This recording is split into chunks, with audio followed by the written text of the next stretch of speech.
It's a new year, and in 2025, I'd like to draw your attention to some cool new and classic designs over on my shop. It helps the channel very much, and with a wide variety of designs, I'm pretty sure you'll find something that you will like. Link to find them is in the description, and a very heart. And we are live. I'd like to say thank you, everybody, for being here on this Monday evening in North America, Sunday morning in the Asia Pacific, and in the middle of the night if you're watching from Europe. Again, we are with our good friend George from G3, and we're going to be having an excellent show. I think we did one of our best shows ever yesterday, George. I quite enjoyed it, and I think reading some of the feedback, the audience enjoyed it as well. We have a couple of comments I want to address before we start. But before we do that, again, we might be having some new people watching the show for the first time.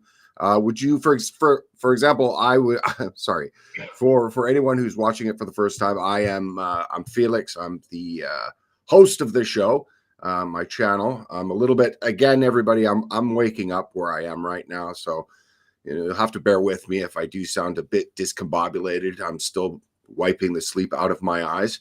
Where our friend George, he's coming to us from the United States, so I think he's raring and ready to go.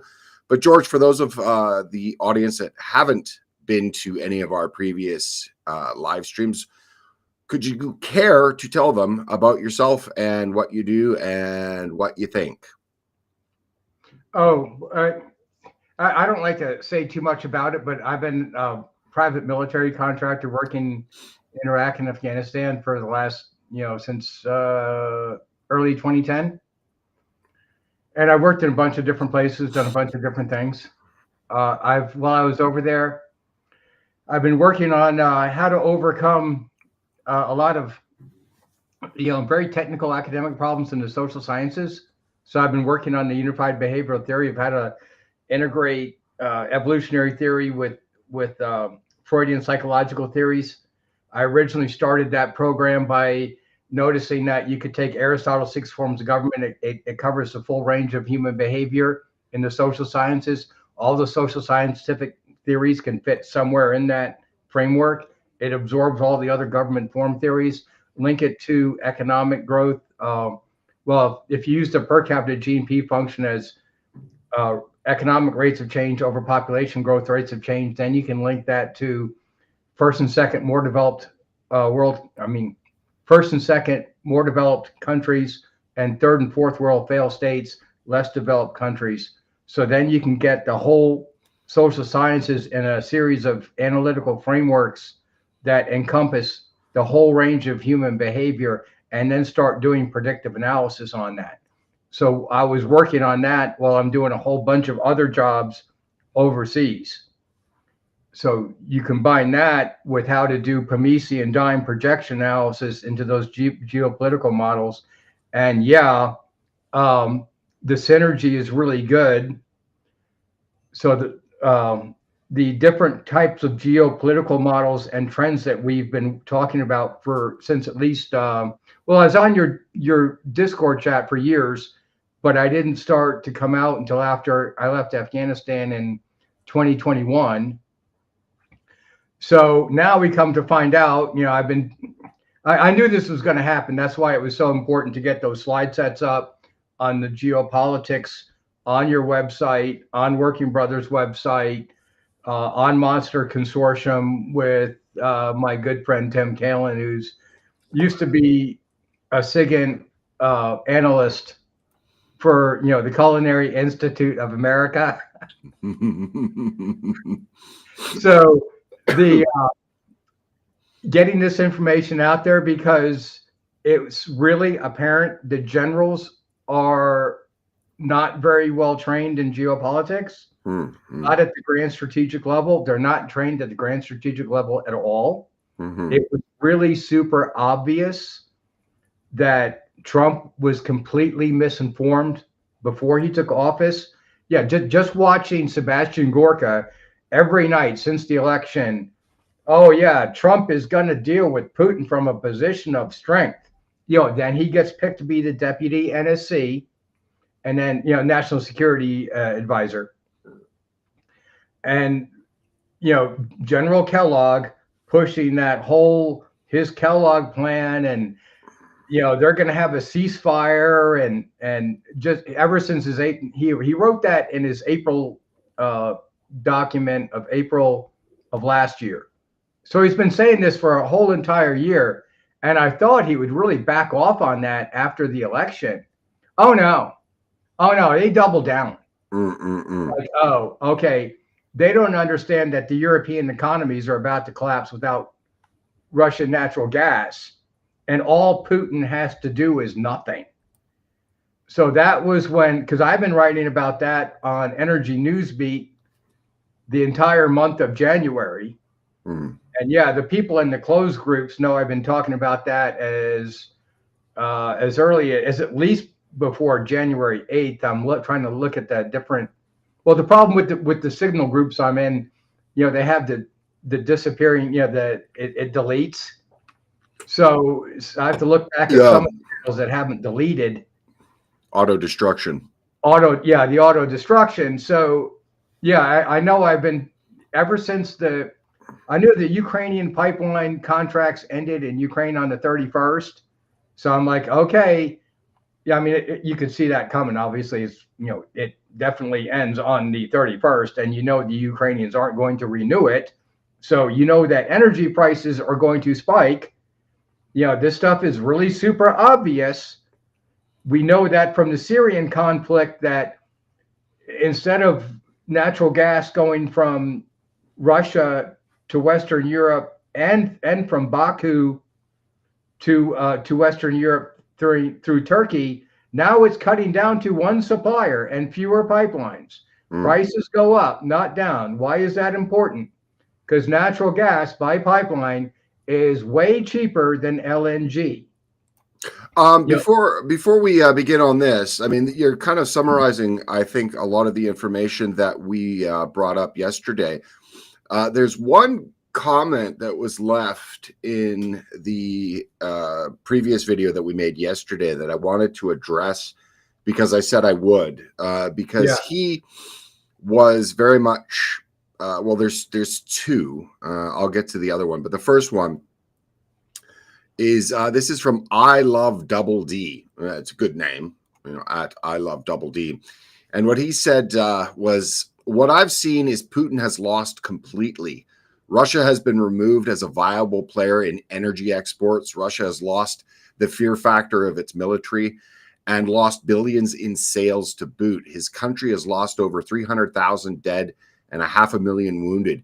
He didn't and isn't getting the entirety of Ukraine, but will likely keep the Crimea and some of east of Ukraine. So far, it's a long comment. So just if you need to get your pen up. Which really gives this part, I don't think I could actually answer all of this myself, but I'd like you to do so.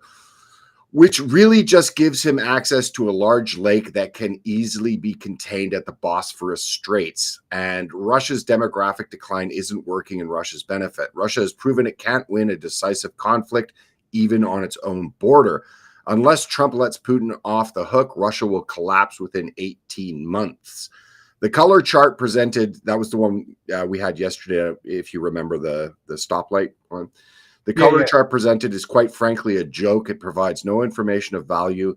And the subject of the Middle East isn't connected to the Ukraine. The Middle East has always been a mess and always will. It's tribal and controlled by a 7th century cult ideology. I also am a defense contractor and a military vet of 20 years. I don't claim to have some sort of information that can only be released in a day or so. Just looking at what is happening. That Turkey controls Europe with Russian natural gas is a joke. There are other sources, including the U.S. In 2024, the United States shipped 51 billion cubic meters of liquefied natural gas, LNG, to the European Union at 22% decrease from 2023. The U.S. is the world's largest LNG exporter and has been a key supplier to Europe since Russia's invasion of Ukraine. It's a lot to digest, but do you have any kind of response to that? Oh, yeah. Oh yeah, he's his facts are right, okay, but he doesn't see the other facts.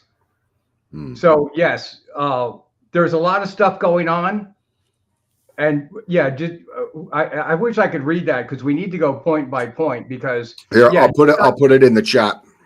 yeah. I'll put it in the See, chat, I mean, in the private chat. So totally right about their facts, but not in the right context. right. Okay, yeah, because Okay. that's the problem here. Okay, hold on a sec. I'll do it point by point because this has a character limit. So hold on a sec. Yeah, I wish I could read it.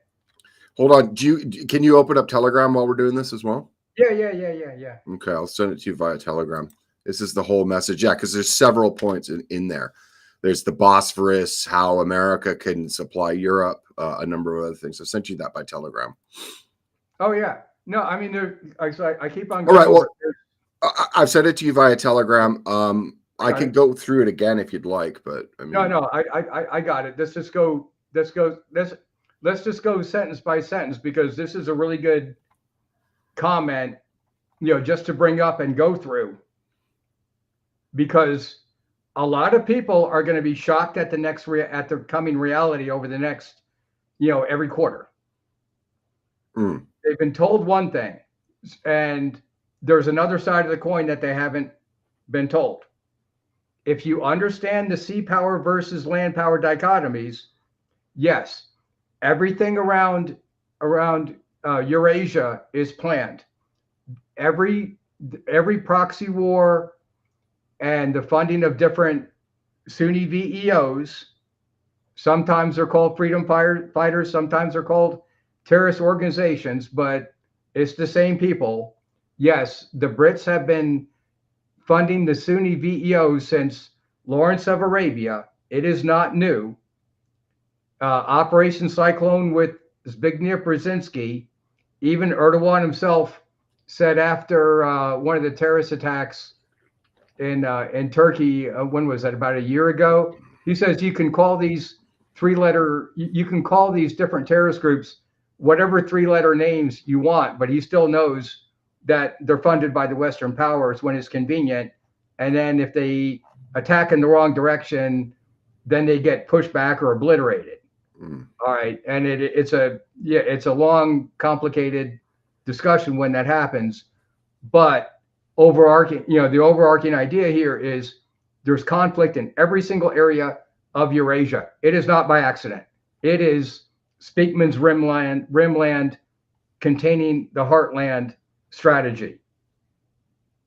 So yes, and there's even, okay, I talked to a lot of military people of the different tier 1, tier 2 groups. Yeah, when I go over this in detail, yeah, we can connect a lot of dots. And then all of a sudden, everything starts to click. Okay, I can go over my slide sets. They have to speak very generally because they all have NDAs and stuff like that. So yeah, that's fine. I throw my information out there. I do not. They can talk amongst themselves. Let me put it that way and see whether I'm right or not. And well, okay. See how close I am. So yeah, just to put that out there. LNG is so much more expensive than Russian natural gas. That no, if LNG was an adequate substitute, the German economy would not be collapsing. Stuart Turley and I on Energy Newsbeat talk about that all the time. All right, if you're taking raw materials or agricultural products out of the ground and you're processing them into consumer products, phases, and then you're distributing them to consumers. Well, energy is used, machines are used in each one of those phases, and there's a whole bunch of them. I mean, even just to make, a pen or a pencil, like Milton Friedman's analogy, even that's more complex than people think. So making a car is super complex. Well, if you start adding, 5-10% increases in energy at every single phase, and you multiply that out, yeah, it's not difficult to understand why BASF is having trouble, Siemens, and especially Volkswagen. How would you address his comment that Russia has been removed a viable player from the energy exports? Well, the Duran guys talk about that all the time, but they're not the only. They're far from the only ones. The whole thing about in the Kellogg strategy about putting more sanctions on Russia. Well, it's not sanctions on Russia per se. It's on the resellers of Russian oil and gas, particularly India, or China, or Turkey. TurkStream is still operational. They increased the pressure on that to increase the volume, but you can only increase the pressure and volume so much. The oil and gas is coming down through the Dagestan pipeline into Turkey, from Baku to Tbilisi to Ceyhan. So that's still operational, but only so much can go through that pipeline. They haven't put sanctions on Turkish exports because it has Russian oil and gas in it. They haven't done that yet. Mm-hmm. So the bottom line is, and it's from a whole bunch of different sources, because Stuart Turley that I'm on air with, his people study that full time, obviously, that aspect of it. And it's Europeans are just paying way more for all their energy now, because now they're having to pay the middlemen. So if they come in with the next round of sanctions, well, then what does that do? Well, then that just leaves the energy in Eastern Europe, and their energy prices go down. So then China just its products become even more globally competitive.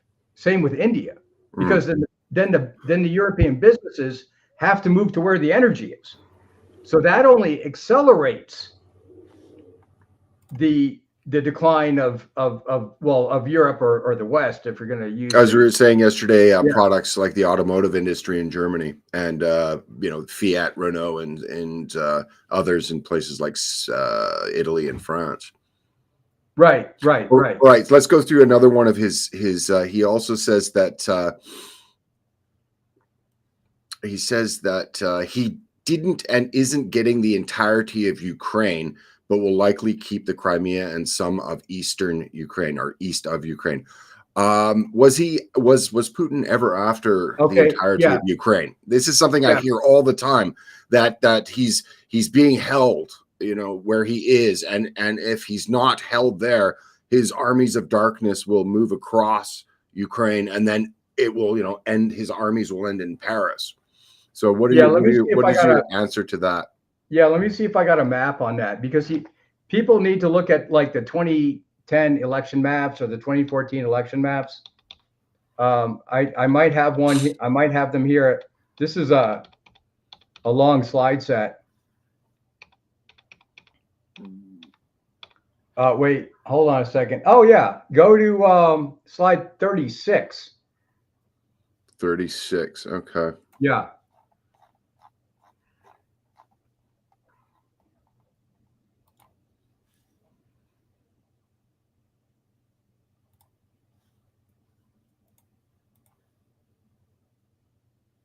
One sec.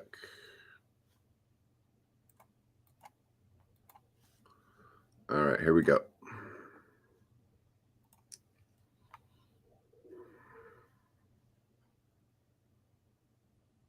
All right. That's roughly where up in the northwest part of Ukraine, that's the Catholic speaking Catholic Ukrainian speaking area.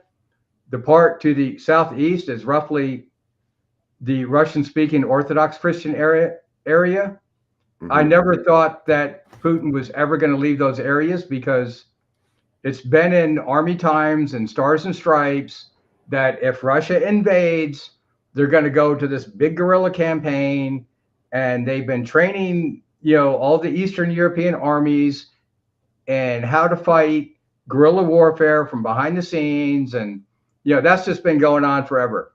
And I even wrote it. Well, somebody wanted me to comment on a certain generals that there's a 4-star retired, was making that argument back in March of 2022. I didn't realize it was his page. I thought it was a repost. And I said the same thing.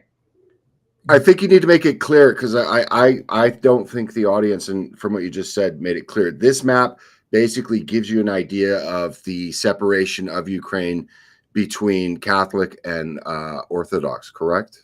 Correct. Yeah, so the blue meaning Orthodox, the yellow meaning Catholic. So this is the separation of linguistic, ethno, and religious populations within the country of Ukraine. So I think this is what George is getting at. If I can just summarize, George, it maybe stop me if I'm wrong. What George, you're saying is that he was never going to try and move into the Catholic regions because he didn't want to have an endless guerrilla war. Correct. All right. Yeah. Thanks. All right. So let's move on to the next point that this guy had to say. Let me finish this one. Oh, okay. Sorry. Yeah. Go ahead. Yeah. No, this is very, very important, because we've been saying this. We've been using it, some kind of similar map since March of 2022 when this thing kicked off. Yeah, he's totally gonna stay out of the Catholic speaking areas, but at first he's just wants to protect his seaport and the Black Sea Fleet in Crimea and Rostov-on-Don. So the line of contact is, I don't have a line of contact map up here, but it's basically all the way up to it's along the Dnieper, and then over towards where they're wherever they're fighting in Lysychansk and Donetsk and places like that.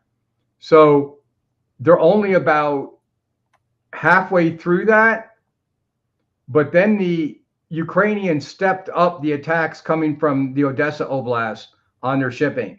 So now what does that mean?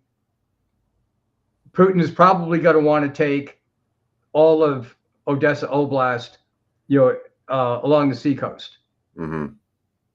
Right. What about the next point? Okay. Because I want to just get through this quickly, because I said I would in the comment section on the previous. This is a whole show in itself. Yeah. Well, let's try to rifle through this so we can get to where we want to be. Basically, he's going to take Crimea, as obviously he did it in 2014. But what he says is, which really just gives him access to a large lake, that meaning the Black Sea, I'm assuming, that can easily be contained at the Bosphorus Straits. Correct. And the Bosphorus Straits, for those of you watching, I'm sure 99% of you know, but it's the narrow strait that separates Europe from Asia, and the city of Istanbul is built on both sides. And you could also further that after the Marmara Sea, after the Bosphorus, you've got the Dardanelles Straits as well. But let's just go with that. Yeah. Oh yeah. So he's just got access to a large lake, and he can be contained at the Bosphorus. Well, yeah. Okay. Now you start to get into the land power integration aspect. Yeah, they've seen this coming for a long time. The land power strategies are basically Karl Ratzel, Friedrich Haushofer, and Alexander Dugin.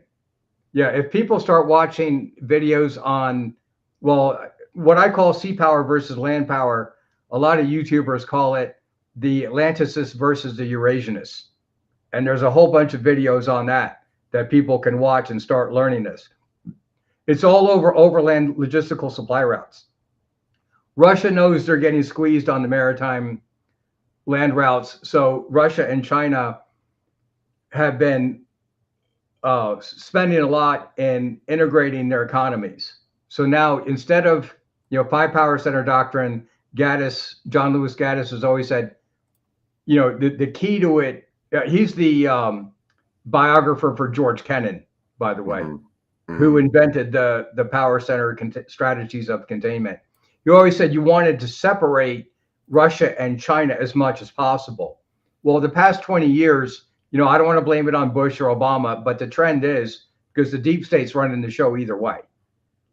There's so much that goes on that is going on without even the presidents knowing. But anyway, this encirclement strategy has made it absolutely essential that Russia and China know that their strategic plans rest on each other. And yes, if in that case, what are the weak links? You got to control the Korean Peninsula. So now whether they like Kim Jong-un at all doesn't make a difference. They need to support him whether they like him or not. Same thing with Iran. Because if the West is trying to break apart Russia into separate oblasts, yes, they needed to go through Iran and Afghanistan. Right. Afghanistan, the nation building project in Afghanistan failed. So that didn't work. I want to make a brief aside that you can put American foreign policy since the late 70s into three different categories. The first one from Zbigniew Brzezinski and Stansfield Turner. Brzezinski wrote The Grand Chessboard and a whole bunch of other books on how to do this, but people should watch, Operation Cyclone. That era is a regime change destabilization period all the way up until the global war on terror after 2001, 9/11. Then the GWAT era is basically a regime change nation building project, which then failed when we left Afghanistan. Now, I get a lot of discussion on that. Some people are saying, yeah, but it turned out to be regime change destabilization the whole time, with the Arab Spring and all of that. Yes, they're right. But I think the intent was they really were hoping that the Middle East would become, democratic to Western standards. But it just didn't work. So by the time Afghanistan fell, they just decided to go back to regime change destabilization, funding the Sunni VEOs to then, sabotage Russian and Chinese oil and natural gas and railroad and ports projects, all infrastructural projects all over Eurasia. I mean, you can just see that. You see that in Pakistan. You see that in Iran with Chabahar Port and Gwadar Port. You see that in Myanmar. You see diplomatic pressure in Thailand that Brian Berletic, focuses on. Going back to Ukraine, yes, Russia knows that it can no longer sell oil and gas or really anything to the West. They have nothing more to talk about. If they apply more sanctions, like the EU was thinking about applying sanctions for aluminum ingots. All right, well, what's the problem with that? Aluminum, the biggest expense in aluminum is energy. It's got more electricity in it than anything else. If they stop the importation of aluminum to Germany, well, the Volkswagen Group and BMW and Porsche and all those, Mercedes, they're all losing money and going bankrupt right now anyway. So now if you take aluminum, one of their other biggest cost factors, if you start to increase the price of that, well, does that make their situation better or worse? It makes it way worse. So then where does that material go? Well, it goes to China. Okay. Does Russia have to sell it for a discount and not make as much money? Okay. But guess what? China's products, again, become more competitive on the global market.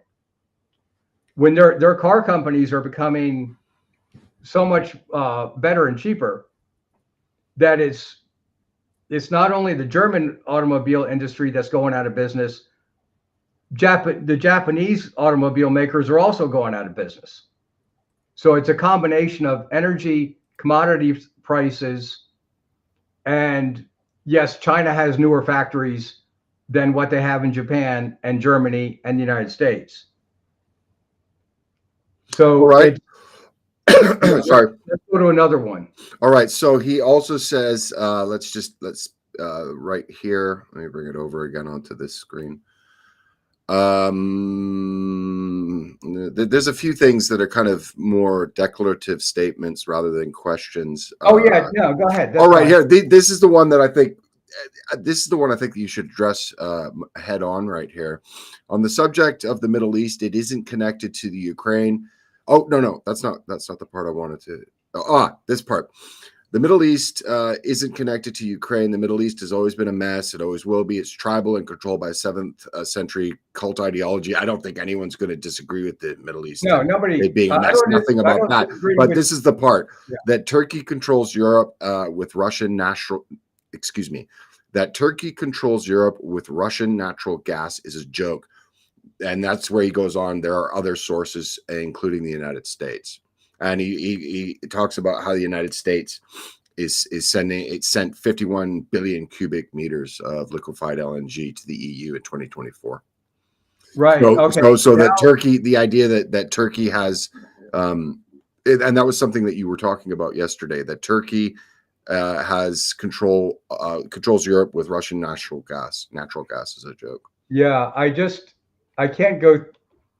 I forget where everything is on this particular slide set because I just add on to it for whatever we're talking about. Okay, well maybe just give the TLDR on that then. Yeah, but just no. I want to address this. Okay. There's YouTubers out there, and there's obviously there's written sources as well. Let me see if I have one up here on this slide set. I'm just flicking through it real fast. But the energy prices are just going sky high, especially over the winter, to the extent that Norway and Sweden are very angry at Germany. This has been going on for months.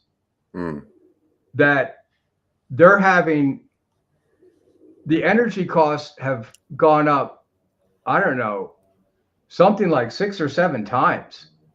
Looking at the cost of energy in Norway, where they use a lot of hydroelectric, and of course they got natural gas from the ocean.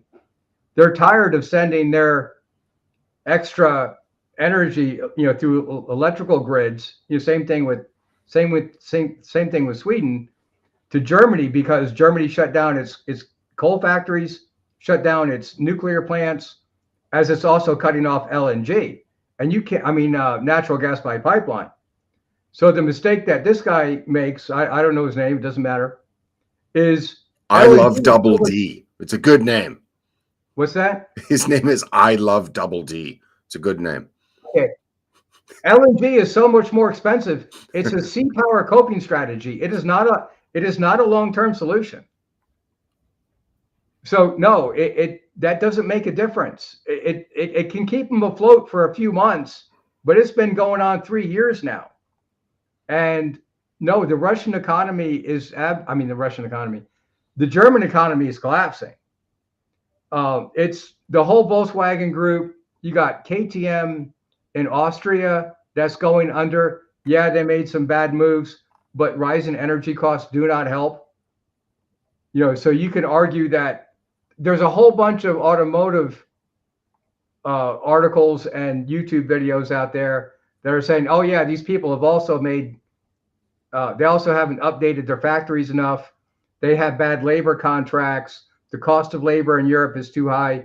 You can make all of those arguments, but then when you add on the cost of energy at each step is increased. It adds up with each transaction, and taking minerals out of the ground, refining them into, for metals into ingots or alloys or whatever, and then processing that to a car part or a consumer product part. There's so many steps in there, and at every single step, a truck has to drive it someplace, drop it off.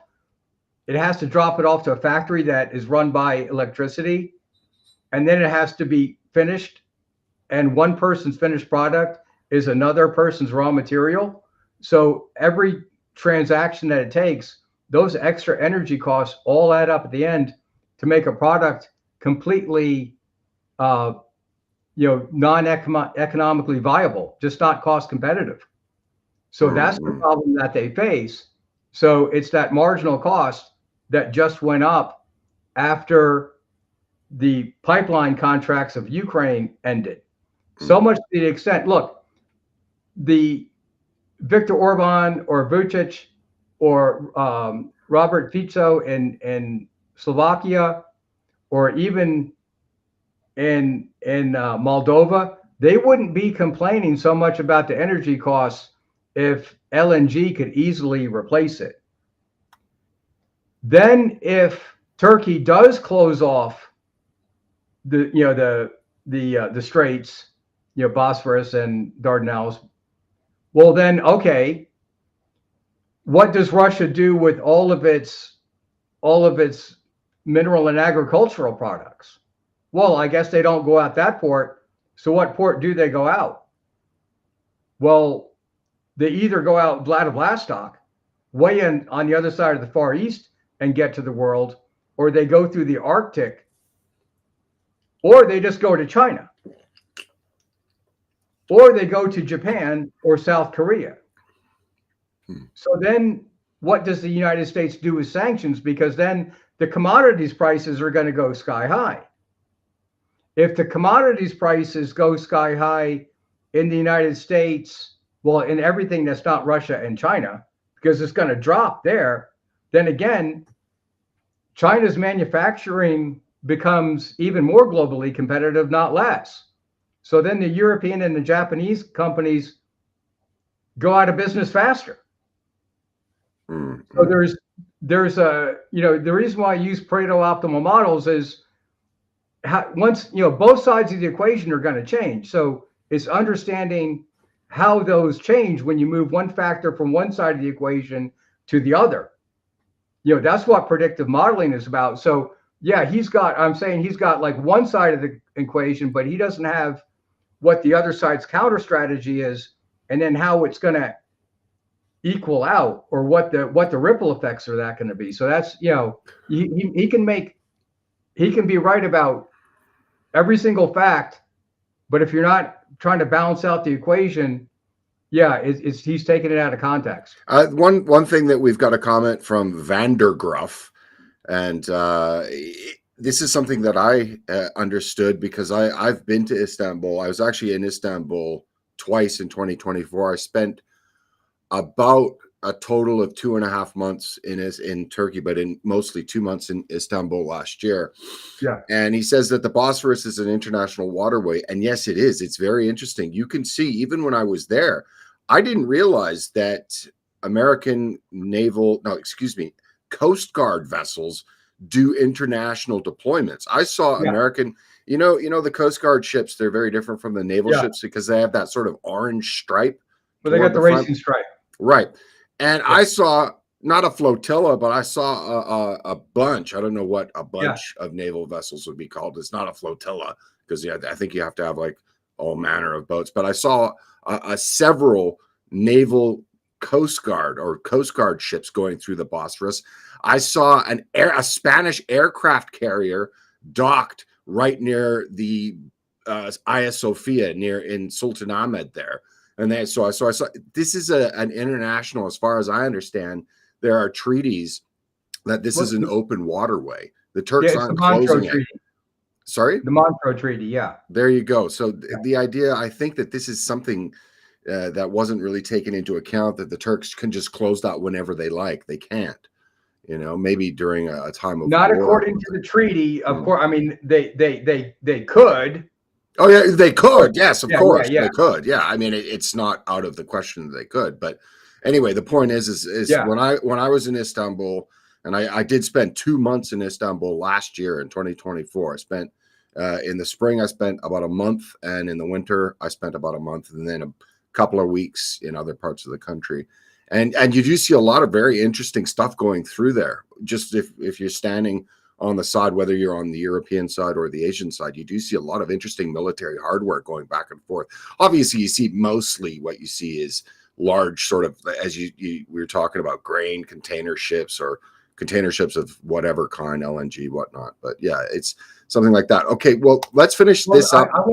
I want to stick on that point, right? That you made about the U.S. Coast Guard ships. Yeah. All right. I keep on, because this is a great time to bring that up. I keep on saying this. Geostrategy is about blocking another side's economic transactions. So you're blocking maritime, riverine, and terrestrial land bridge choke points. So yeah, the Navy does blue water operations and they do brown water operations. You know, obviously the Navy SEALs and SWCC do brown water operations along with the Marines, and the Coast Guard also does them. In the Coast Guard, their SEALs are called, well, I don't think they have it anymore, but it was Deployable Operations Group. They used to actually go to BUDS and get Tridents. They stopped the program because too many people, if they passed, were joining the Navy and leaving the Coast Guard. But anyway, the purpose of that was they're going to the Danube River and the Dniester River and all the other rivers in Ukraine to train all the different armies or navies in all the different Black Sea countries. And Matt Bracken and I talked about this, in our videos way back when. It's an ongoing group, and yeah, it's about one thing. We talked about that extensively, especially in my Telegram group. When they blew up the Nord Stream pipeline, you're like, okay, well, how is Russia gonna keep its contacts with the Slavic countries along the Danube River? Can they just send them those oil tanker ships through the Danube? Well, then all of a sudden you start to realize why they moved NATO and the EU and NATO so quickly to Romania and Bulgaria. Is to block the Danube River Valley so Russia cannot support its allies with LNG is too expensive, but oil, the cost of shipping that by ship instead of pipeline doesn't really increase that much. So yeah, oil through the Danube or the other rivers is still very much a viable product, or even coal, and they got a ton of coal. So you're shipping those Coast Guard ships are going over there to control every single riverine choke point. And the big one is obviously, the big one's the Danube. The Turks used to always invade Romania and Vienna through the Danube River because you got, that's where the Carpathian Mountains, get bisected by the Danube River. So they have to get on the other side of that. So it's a real big choke point. That's where you have a terrestrial choke point that meets a riverine choke point. Right. Can we, the last thing, I think the last point or the first point is what I've seen that, basically Putin has completely lost. They've been removed as a viable energy player. They haven't taken Ukraine, all of Ukraine. They are basically now militarily toothless. Basically, has the Russian has Putin have the Russians completely lost? Oh no! Again, the reason why I talked about the March of 2022, what I wrote on LinkedIn to the retired 4-stars comment. I wouldn't have done it if I knew it was his paper. I really did think it was just a repost. But I'm just saying it's in writing, and my position hasn't changed. All right, that's all I'm saying. Okay. No, this needs to be explained, because if you think, it depends on your base assumptions. If you think Russia's after territorial expansion of taking over the Bessarabian Plains or the Polish plains on the north side of the Carpathians, well, then you're going to say, well, Russia's losing because they're not in Poland and they're not in the Bessarabian Plains in Romania. So therefore they lost, right? Well, if that's your metric, well, then okay. But if that's not Putin's objective, then they didn't. If Putin's objective is just to protect his Black Sea Fleet and his warm water port in Rostov-on-Don, that would explain why he's moved his contact line. And it really hasn't moved in 3 years. I mean, offline, we've talked about that a bunch of times. In that point of view, as long as the Ukrainians are putting their soldiers underneath Russian artillery, and they're losing at a 7-to-1 ratio, which, Lieutenant Colonel Daniel Davis puts that out. McGregor says that, of course. Scott Ritter says it's 10-to-1, but he's Scott Ritter. But let's say it is 6 or 7-to-1. That would explain why Putin was in absolutely no rush to talk to Donald Trump. Mm-hmm. And he has not been in a rush to speak to Donald Trump. Otherwise, a friend of a friend wouldn't have contacted me, because I've been writing about it, for a couple months now. Mm-hmm. And talking about it on Energy Newsbeat. I thought the Kellogg plan was DOA the whole time.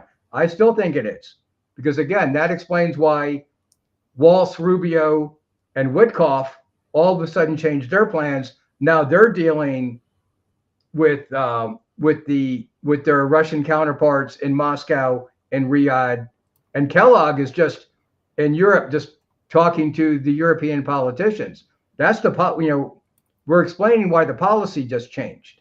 Mm. The assumptions that Ukraine's winning the war and the Russian economy is about to collapse. No, I don't think so. I mean, does everybody know the future? Well, had we done that, yeah, we would have invested a lot more money in Microsoft in 1980 and Apple and Bitcoin in 2011. Yeah. So yeah, right. And then dumped it in 2017. Mm. So no, I'm not claiming to have a crystal ball. What I'm asking people to do is balance out their assumptions, because most of these people are just told, one side of the narrative. I use my sea power versus land power to say, okay, the sea power is doing this strategy, the rimland strategy. And once you know that, then all of a sudden you start to see, wait a second, all these proxy wars that are going all along the Middle East and Eurasia, yeah, they're different kinds of conflicts, but they're not by accident. They're just, they're too coordinated to be by accident, because, and this needs to be explained, China's Silk Road initiative is to access Caspian Sea oil in the Central Asian stands. Their Belt and Road initiative is to take those pipeline, railroad, and highway logistical supply routes and extend them into the Indian Ocean or the Persian Gulf, or even into Chakwa in Myanmar. They have a big oil and gas field off that port. Do you have Google Maps up there? I do. Yeah, you can ship down to Myanmar. You've been there several times. I've been there several times. Yeah. Yeah, I've been there once. Yeah, go down to Chakwa on the coast where that bump is in between Bangladesh and Yangon. Yeah, go up a little bit. Yeah, there you go. Up a little bit more. Okay, there's an oil and gas field off the coast of there. So China built, they built their oil and gas platforms. Then they built a pipeline from there all the way up to Kunming in Yunnan province, going through Mandalay along the old Burma Road. Mm-hmm. All right. Yeah. If you pan out a little bit and go towards Kunming, I got maps of that somewhere on that slide set, but I can't find them. I mean, it's going to take me too long to find it. But yeah, so Kunming's up in lower Yunnan province. Yeah, there you go. So the pipeline goes up there. The point is that that they built that is, it's transporting natural gas by anything other than pipeline is just too expensive. So they built a pipeline up there. They built an oil pipeline So why did they go to that expense? Because a bunch of people have debated whether shipping oil, isn't cheaper. So why wouldn't they just build a natural gas pipeline? Why build both? And then the answer to that is they want to make sure that if the Straits of Malacca are shut down by U.S. naval power, then they want to be able to offload the oil and send it by pipeline, from the closest port from the Middle East or Africa over an overland logistical supply route.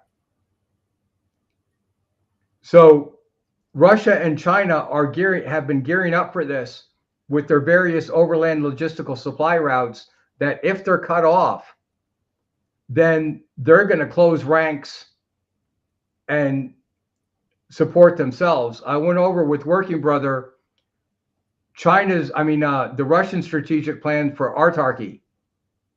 So, the different economic development theorists have started to talk about, well, if you have a war in another country, or you're attacked, or you have a financial crisis that occurs in a trading partner country, you need the ability to withstand a shock.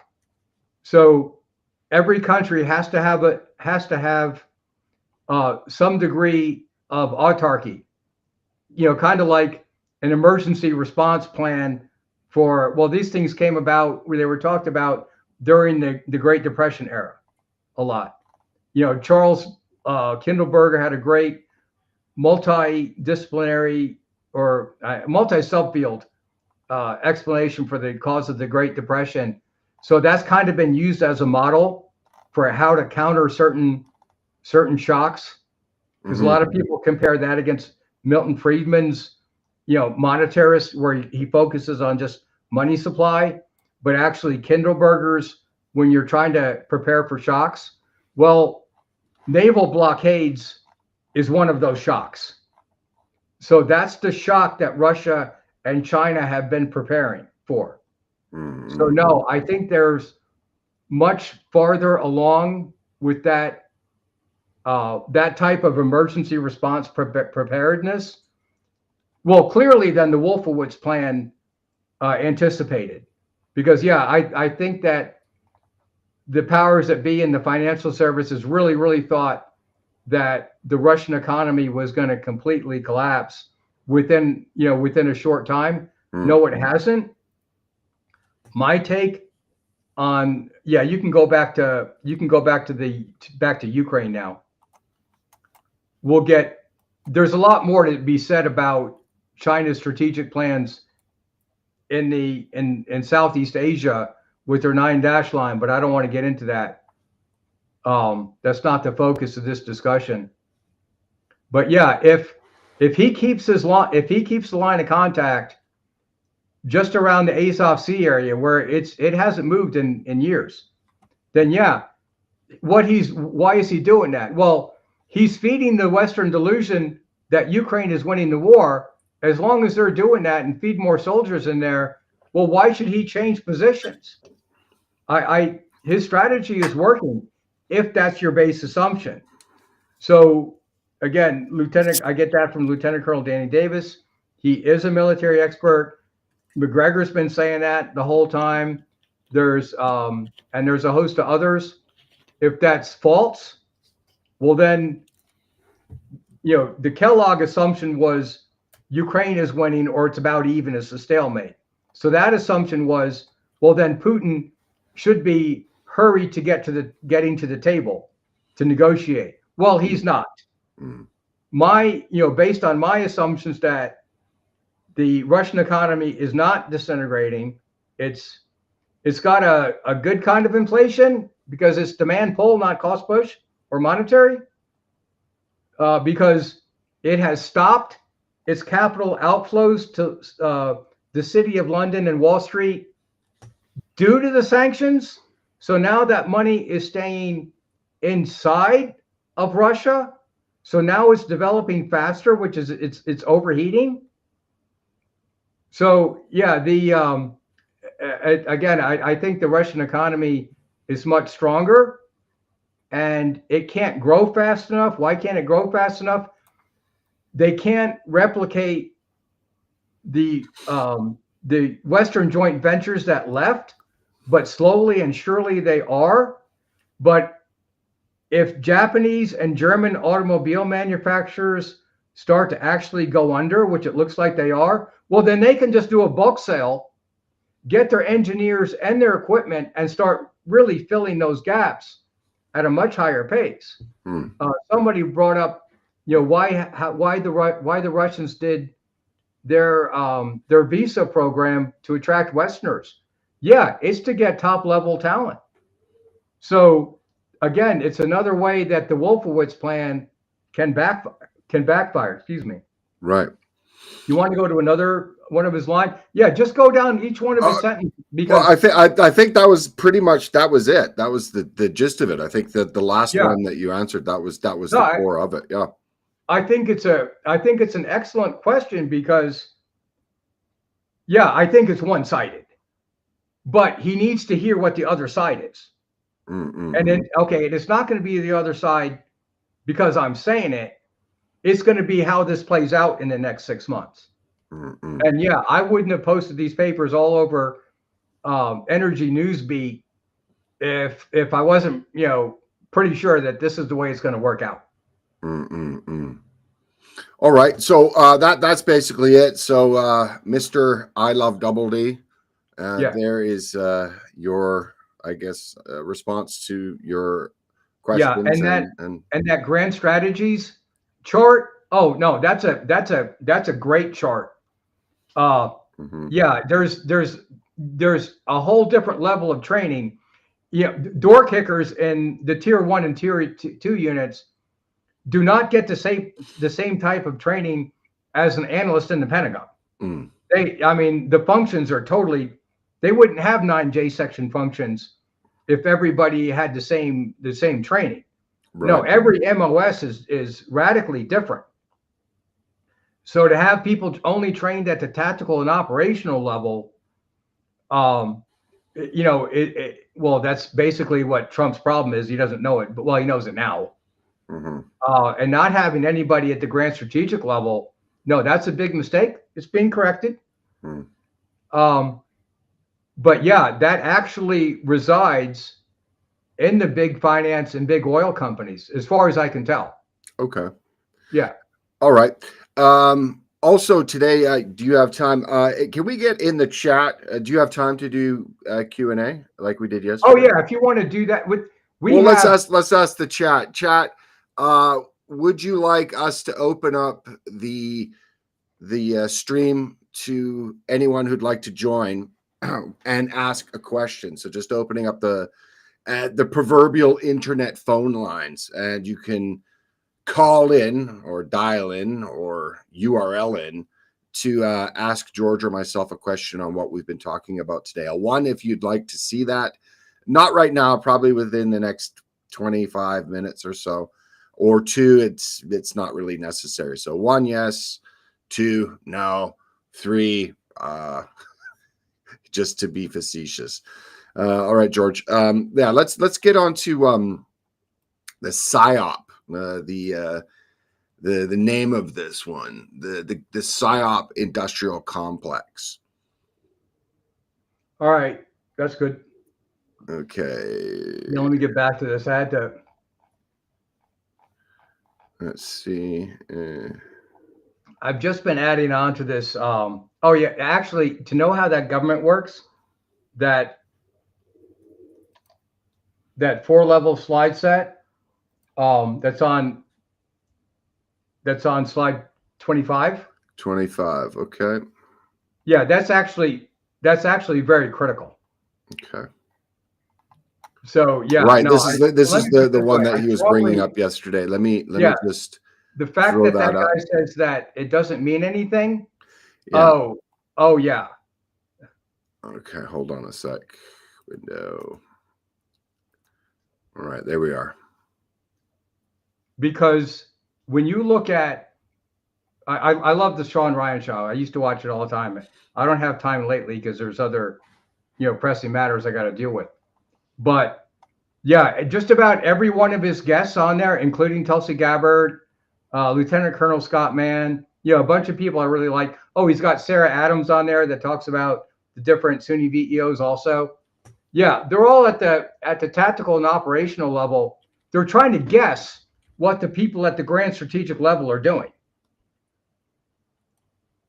Just, it doesn't matter who's on that show, because they always go back to, you know, the withdrawal from Afghanistan. What was that about? It was really botched. Yeah, it was. There's parts of it that's botched for sure. It was way worse than they thought. Yeah, I was there. But on the other hand, for me, it instantaneously, and I was blogging about that on LinkedIn at the time. So again, my statements are in writing. My viewpoints have not changed.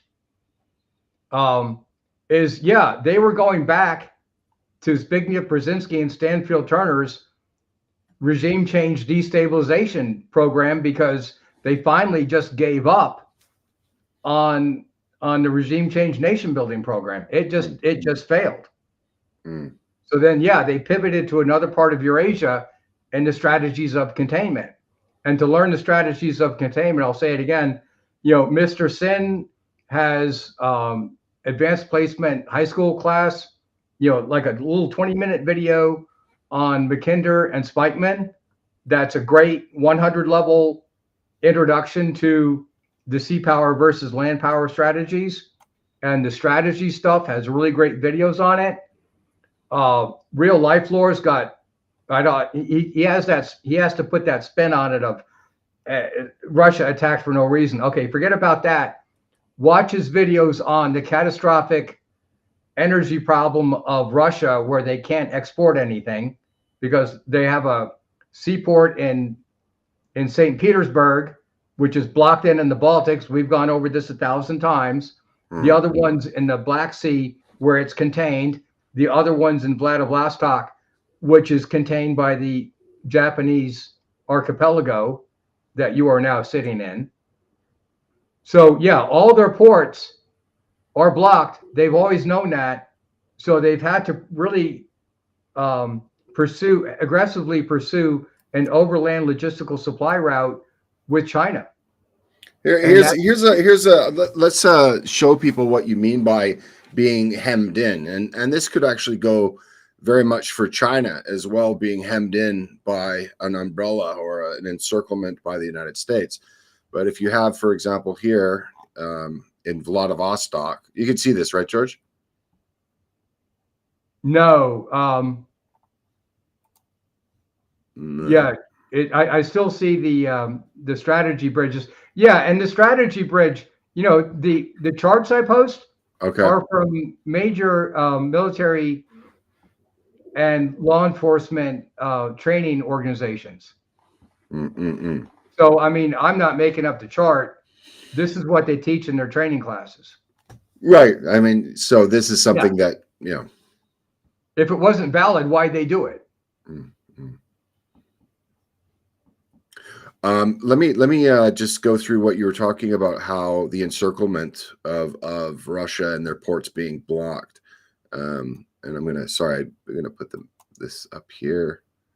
Share. Oh, somebody just put in Kaliningrad. No, I didn't forget about it. It's Latvia and Lithuania stop the railroad transit back and forth. So that's cut off by a terrestrial choke point. Yeah, hold on. Let me bring it over. Right here. Yeah.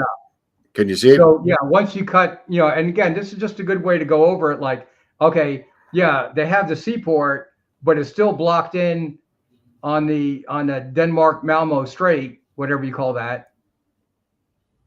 Right here. Yeah, between Copenhagen and Malmo. Yeah. So it's still blocked in there. But the main point is they were using, going from Moscow to Kaliningrad, via rail, but they stopped it. So now they're supporting that by ship from St. Petersburg. There we go. You get it. Can you see it? This is a pretty good estimation right here. You've got St. Petersburg. Kaliningrad is an exclave right here. I believe the this was Königsberg. This is how Correct. far Germany used to go. If anyone's interested, I mean, it's incredible how much land that they lost after the Second World War. Yeah, East Prussia. Yeah. So yeah, well, Kant was from East Prussia, along with with Paul Tillich, the famous theologian. Mm-hmm. Mm-hmm. So, and I think Nietzsche was from East Prussia, if I'm not mistaken. Mm. So yeah, there's really, famous people from East Prussia. It was a very big trading port during the Hanseatic League. So yeah, they lost a lot of territory. Yeah, they did. And Kaliningrad is, as you guys can see, it's an exclave. It's not. It's kind of like Alaska to the United States. You have to drive through Canada to get to it. You'd have to go through Poland or Lithuania, as you can see. It doesn't have a land bridge to the motherland, or the mother country. So as George was explaining, up here in St. Petersburg, what they're having to do is come through here. So Kaliningrad it doesn't have a land bridge to the home country. Yeah. And they still can be. So if you take a look at here, this is sort of the choke points in the Baltics to get to the North Sea. You've got this one right here. I think this is the main one. And you could go around, I guess, this way as well. So this is the other choke point. There's two choke points. Right. From the Baltic out to the North Sea. And when you go, because like all I'm saying is the general area of St. Petersburg, you're trapped in the strait between Copenhagen and Malmo. And in the Azov Sea, okay, yeah, it's not just Rostov-on-Don. There's some smaller ports, and boat docks and stuff. Okay, there's a whole bunch of them, but you're still trapped in by the Kerch Strait. Then you got the Dardanelles Strait, the Bosphorus Strait and the Dardanelles, and then you're still trapped by the Suez Canal, and then you're trapped by the Strait of Gibraltar. We've gone over that since March of 2022 when I first started. Mm-hmm, mm-hmm. Well, this brings up, and it's completely a tangent, and we'll get back on to where we need to be in a minute. But have you heard of the plan by Israel to, as we all know, like we have right here, we have the Suez Canal. It from the Red Sea out to the Mediterranean. Everyone, but have you heard of the plan that the state of Israel is talking about building its own canal to bypass this right here? And, I'm looking to see whether I got a map of that, because you have it's the Ben Gurion Canal is what the Ben Gurion Canal, from Aqaba. Well, no, it's Eilat, I think is the on the exactly right on here. On the Israeli side. Yes, it's Aqaba and the Jordan side, but on Eilat on the Israeli side, it goes through the valley. It tries to go through the the lowest points, of course. Yeah. Through the desert. Yeah. And then exit. The plans that I've seen that are drawn up go around Gaza. So everyone's saying, well, no, actually it's easier to go straight through Gaza, which is why they did that. Mm-hmm. I don't know. The action that they're taking in Gaza is kind of extreme. I don't think it's that. I think it's a combination of I gotta understate things a little bit here. I usually I completely understand. Yeah. Mm-hmm. Completely understand. I do the same. But all right, let's get back on track. The global PSYOP industrial complex. Oh, okay. Yeah, let's I gotta switch screens here a little bit. Yeah, this just came up. I'll do a formal paper in a week or two, because I got a whole bunch of things stacked in front of it. Right. But somebody just wanted me to comment on something that was thrown up on LinkedIn. So I took the guy's name off of it for his protection. But basically, he posted something up, and of course, the pro-Ukrainian people got upset about it. But a friend of mine wanted me to comment on it, that he's been following me ever since April, I want to say May or June of 2021, because I was writing about, Biden was talking about, yeah, I got to put this in context. I'm sorry. Biden discussed the pullout of Afghanistan in April of 2021. Mm-hmm. And so about a month later, I started talking about why I thought the Afghan army was going to fall apart on ethnic, religious, and linguistic lines. And it did. Yeah, I caught a lot of flack on that for the first 30 days. But guess what? As June, as early to mid-June, okay, by the time mid-June rolled around, yeah, I didn't have any more critics. And then July, people were like, well, how long? Somebody asked me on LinkedIn, how long did you think it was before Afghanistan was going to collapse? They said, September, October, November, and it was the end. It was the end of July, and I distinctly wrote about 2 weeks, and then on the 16th we were out of there. So, yeah, I gained a lot of people that were. One guy, there's more than a few people that in the OSINT community said to start following me because I'm usually about 3 months ahead of schedule. So no, I'm not. If in this case, I think I'm 3 to 6 months ahead of time on everything. So yes, I am anticipating a very huge cognitive dissonance from a lot of different people over the next 6 months, the next 12 months. I'm just telling people to prepare for dramatic change. Because yes, the Trump administration has my longer slide sets. And yes, they've already gone through the yelling and screaming stage. And yes, their foreign policy has already changed. So they changed course.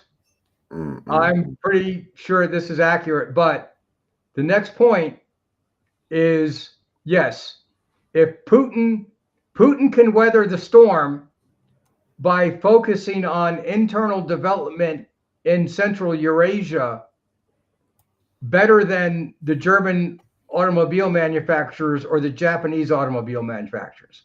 That's basically what the bet comes down to. Right.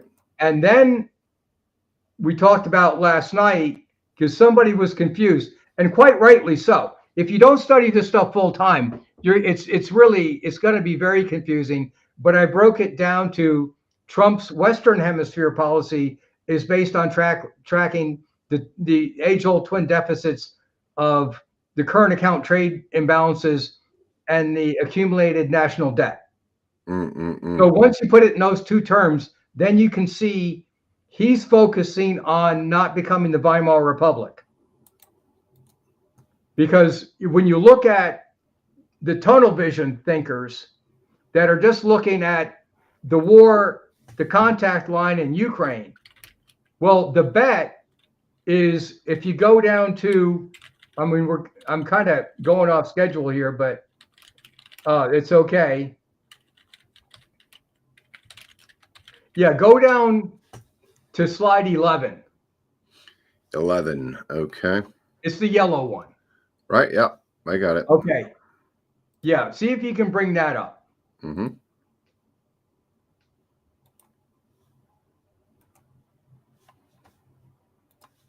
Okay. Where are we now? Window. I think I've somehow. Oh, there it is. Slides 11.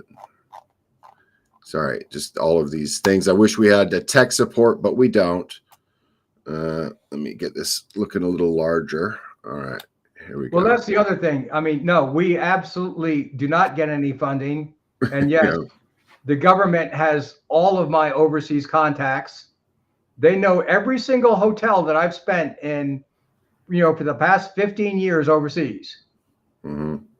How's that, George? Is this that's fine. Okay. What's on the left side is Paul Wolfowitz, defense planning guidance, fiscal year 1994 to 1999. Yeah, that's the Wolfowitz strategy to thwart any near-peer powers from emerging. So that was Bush 41 was so angry at this, I'll just use, for lack of a better term, supposedly he kicked it back to Wolfowitz with a note attached that tell the crazies to go back to the basements of the Pentagon and stay there. Mm-hmm. And then he had this, okay, the president can declassify any document that he wants. So yes, down at the bottom it says secret, no foreign. Well, it's crossed out. So yeah, Bush 41 declassified it and released it to the New York Times. You can still download that. Okay. So why am I telling people that? I am urging people to double check my sources. Okay. That will clarify a lot of ambiguities. Okay, now if you pull back out a little bit, and you go to the overextending and unbalancing Russia on the right, yeah, that's a 12-page synopsis of how to strangle the Russian economy and create proxy wars in every single country around Eurasia. So that's written in 2019.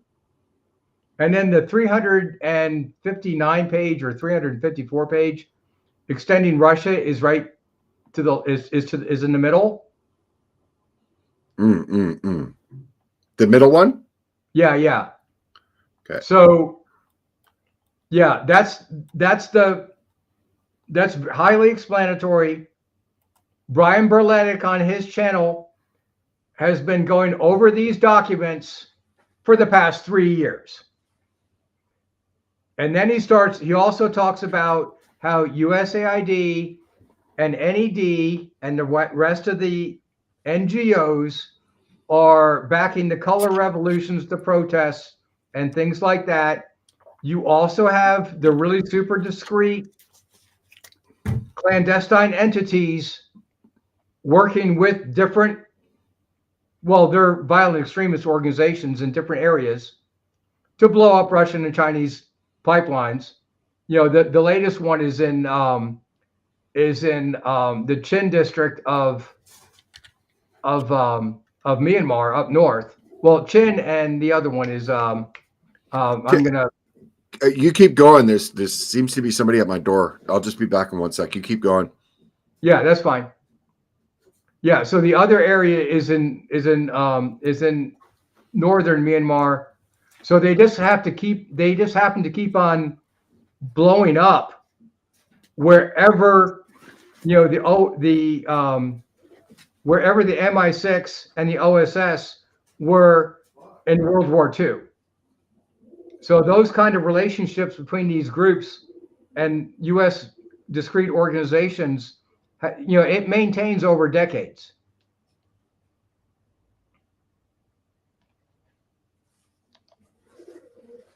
Yeah, I would like to change slides, but I can't.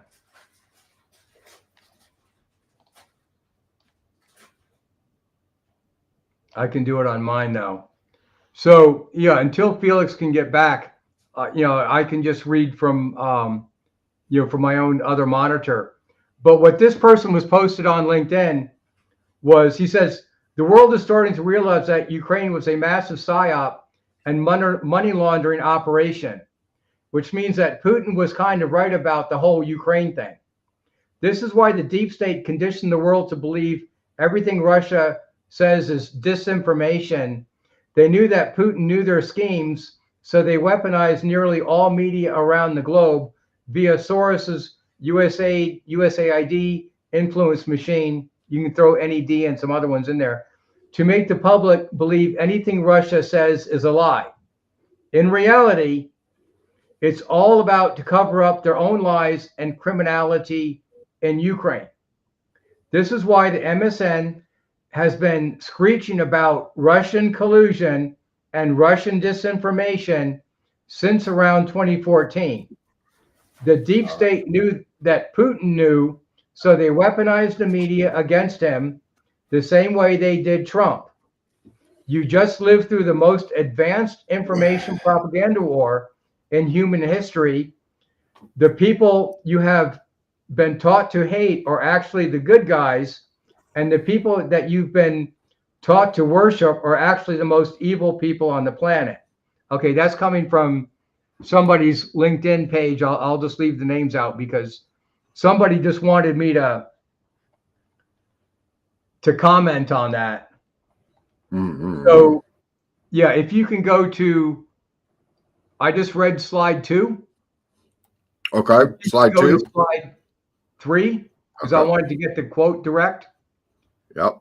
Yeah, let me go off script here and just explain how I came about this, because let me grab some of my books as props here. I was, in university, I was assigned, well, a whole bunch of books in international relations, but, I just want to go over one, and that's John Lewis Gaddis' Strategies of Containment. He teaches both at Yale University and at Naval War College. I'm pretty sure, if memory serves me correctly, it was actually Stansfield Turner that moved him from teaching at some small university in Ohio to the Naval War College, and then moved him over to Yale University to start teaching the grand strategies again, because Spikeman died in the late 40s, and there was no one really to take over the program, and he was already doing it. And then, and then Kennan was an ambassador, of course. But yeah, he's basically been running along that with Professor Hill, and then Paul Kennedy has been up at Harvard, but he goes down to the Yale Grand Strategies and also teaches there. So those are kind of like the big 3 academicians, and a lot of my professors went to the Ivy League schools. So that's how I came about this, way back in the late 80s, early 90s. So I've been following that ever since. And then I also, because I'm from the New York area, used to listen to Professor Stephen Cohen, the Russian, he's one of the premier Russian experts. He used to speak every Monday night on the John Batchelor show on WABC in New York. So I've been listening to him for, a long time, especially during the Obama administration, because he would come on every night and basically just, he would always start off by saying, I don't know, who Obama is getting his advice of dealing with Russia and Eastern Europe from. Because he says, I know all the Russian experts, we all go to the same conferences, and I asked them, none of them were included in the Obama administration. He would talk about that all the time. He'd always, and then go into whatever issue was going on in Ukraine. Well, Poland and Ukraine. So he's been doing that since, 2009, 2010. So he's been talking about that for a very, very long time. And I watched a lot of his shows. Not everyone, but a lot of them, most of them. So for me, having a background of the 5 power center strategies, because we did videos on that. I did more detailed videos on the Working Brother show. Yeah, everything that once you know that, everything that they're doing in the Middle East and in Eastern Europe and in Southeast Asia is about strangling the Russian economy, heartland versus rimland strategy in Spikeman terms, but in 5 power center doctrines, how to encircle it and contain it.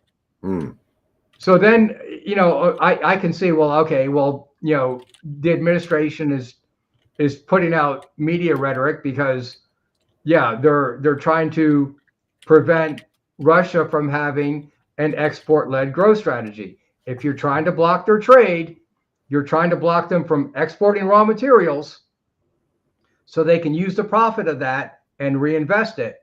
One of the ways that we went over last night was, yes, they put oligarchs in charge and they exported a lot of the profits to the city of London So actually, with the sanctions, it stopped that. Actually, there's more capital flows staying in Russia. So it actually improved. And, again, I held up this book by Wilbur and Jameson of the different political and economic development theory strategies during the mid 20th centuries. Yes, they have become, instead of fixing the problem, they use it as an owner's manual, just like Orwell's 1984. So I'm going into that with that information during global war on terror, and then I'm tracking. I wrote papers on it at work on overland logistical supply routes since at least all of 2012. Well, in 2013 too. And then I just keep it up on my own. So I've been doing this for a long time. So yeah, somebody wanted me to comment on that, and I'm like, yeah, absolutely. I mean, Gonzalo Lira called it the Empire of Lies. I'll use his SAT word, Empire of Mendacity. I've been listening to a guy named Paul T. Carter, who's a retired 82nd Airborne guy. He lives up in Chiang Mai, and he has a show, Carter on Politics, or Carter on, I forget what the name of the channel is, but he's a Vietnam War, French Indochina buff. So he does a lot of videos on what happened right after World War I in Laos. The secret war in Laos. He does a lot of good videos on that. But lately he's had another gentleman's name that was retired Marine Corps guy, very interesting, he did several tours in I Corps, up north where the Marines were in Vietnam. Yeah. So, Route 9 from Da Nang to Khe Sanh, because then that goes to Don Sam Van in Laos, and then over to Savannakhet and Mukdahan in Laos and Thailand. So, you start, okay, anyway.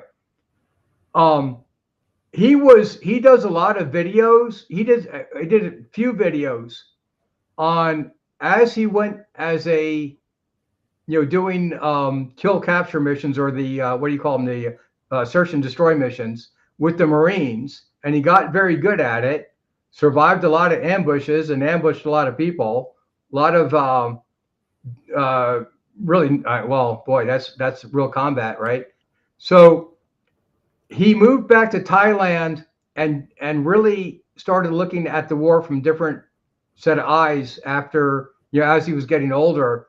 So he said, yeah, the whole thing about, we're winning the war. And yeah, Vietnam all fell apart. Well, same thing with Afghanistan. And guess what? Three's a charm. Same thing with Ukraine. Oh yeah, Ukraine is winning. Ukraine is winning. And if you don't say it's winning, you're a Putin shill, and you're getting money from the Kremlin. How many rubles did you make with that post? Right. So we're in the same situation again. So I understand why that guy wrote the long piece and thought I was wrong about everything. Okay, well, great.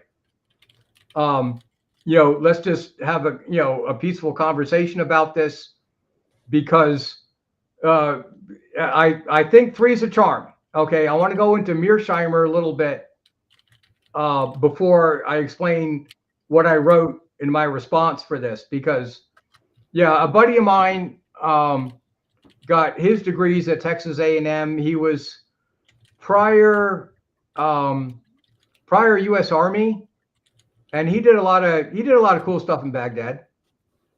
A lot of stuff in Sadr City, things like that. Very interesting guy. But he left the military and used his GI Bill and got his BA and MA in international relations. And yeah, he turned me on to Mearsheimer way back in end of 2014. So I've been reading him ever since. What Mearsheimer's, and this has direct bearing on the conversation. I know we're way off script here, but it's the mindset that I'm going in, with the situation, because that was back in 2014. So Mearsheimer's main deal in Tragedy of Great Power politics, one of his points is during the 20th century, fascism and the Axis powers failed because, yeah, too aggressive foreign policy, too militaristic. Everybody ganged up on him and destroyed him. Okay, so that's one problem. But then he starts talking about, well, communism failed too. Because everywhere you had communism, and Jordan Peterson's been talking about this for years too. Wherever you have communism, it fails. So in Russia, you had under the Lenin and Stalin eras, you had the big Russian famine in the 20s. Then you had the Holodomor in the early 30s. The Mao's 5-year plans, his great leap forward in the 1950s killed tens of millions of people in starvation, or maybe 100 million. I mean, the problem is you can lose that many Chinese and not notice, unfortunately. But yeah, who knows how many people died in that? And they had no success. They had when they collectivized the rice farms in Vietnam, especially in northern Vietnam, yeah, that was a complete catastrophe. But in Vietnam, they very quickly abandoned it and went back to private ownership. So it wasn't the big debacle that it was during the Pol Pot era of Cambodia. And I first went to Cambodia in 2015, and I was like, well, what's this place going to be like? And I remember going from Rantha Prathet to Siem Reap, and I'm looking at the cab, and I'm like, the taxi as on the way there. I think you've been that route before, going to yeah, or what? Yeah. Mm-hmm. So you've been there. It looks just like Central Florida. So you have great soil, a year-round growing season, and with the big lake there, you have abundant rainfall and a big, huge lake. So you got plenty of water for irrigation. So my first impression of just taking that 2-hour drive or 2.5-hour drive, whatever it was, was only communism could create mass starvation under absolutely ideal conditions. And the reason of that, of course, just to keep it real simple, is what Jagdish Bhagwati said. He wrote a 2002 book entitled In Defense of Globalism. He's an Indian guy that was teaching at Columbia University, but he was saying the reason why communism failed is really simple. In his Indian experience, is whatever it doesn't matter what Marx's predictions of how great the utopia was going to be. The reality of it is the bureaucrats make everything easier for the people behind the counter, and which makes it next to impossible for the people in front of the counter. So he's making the discussion that capitalism does the reverse. If you don't make things easier for the people in front of the counter, you're going to be out of business. So you have to be, price competitive, price performance competitive, right? Otherwise, you're out of business. So that's, just to keep it real simple. Yeah, communism is a horrible system, doesn't work in reality. All of Marx's predictions about human nature are completely false. You go back to Hume Smith, right? So I go into this with, and the reason why I'm discussing this is you have the big three ideology, the 20th century was the big age of ideological experimentation. So fascism failed because it created nothing but enemies and then got crushed. And then communism failed because it just didn't work. Marx and Engels' assumptions of human nature were way wrong. So then it comes down to Francis Fukuyama's book of Liberal Democracy 1. Well, Mearsheimer's skeptical of that because he just thinks that's going to be the major last ideology that fails. All right. And I think so too, because what I've been writing about was because Tillich and Fromm and Carl Rogers and Maslow were up in northern. Well, they're up in Manhattan. Frome was actually down in the New School down by Washington Square Park. But the other three were in Columbia or Union Theological. Carl Rogers actually started at Union Theological before he studied psychology over at Columbia. So they're all right next to each other, but they're all there during the same time frame, trying to get the nexus between Freudian psychology and ideology. So yeah, my work on that model is it needs to be, they got the right stuff, but they didn't know how to mate it to the macro theory. So I related it to Aristotle's 6 forms of government. And then it's really easy to put the pieces together, right? So why am I explaining that? Because you're divorcing religion from the liberal democratic ideologies. So without Christianity, then the question becomes, does Christianity and capitalism go together? The correlation that Max Weber made, or does society fall apart, or is it a null hypothesis? It doesn't matter. So then you're talking about, well, is there a change between Christian morality being pervasive across culture? Tillich's big book is the effect of Christianity on society. I'm sorry, it's religion and culture. So it's the effect of religion on culture is what he's talking about. So the experiment since then is, will the United States uphold as an ideology under materialism? Well, okay, you're going to have a very loose causality here because there's a lot of intervening factors, but controlling just for that one single variable in that time frame, the more materialistic people got on Wall Street, the more they exported our jobs overseas. So now, do we have a strong economy to take on Putin? Well, no. Okay, we don't. Well, just to point that out is I've been reading that China, and it's talking about embargoing some very sparse rare earth minerals, and I think also tungsten, where it's going to be in such a position to be able to stop U.S. defense manufacturers from building their weapons of war. So China has now been put into the supply lines, into the supply chain of the American military industrial complex. I mean, Right. one of these, it was Trotsky or Lenin or Marx or one of them, who said that the capitalist was going to sell you the noose to hang him with. And it almost seems like the United States outsourced the noose to hang itself with, at least militarily. And you're right, especially as well, the offshoring of all the jobs and the hollowing out of the economy, Right. Yeah. So.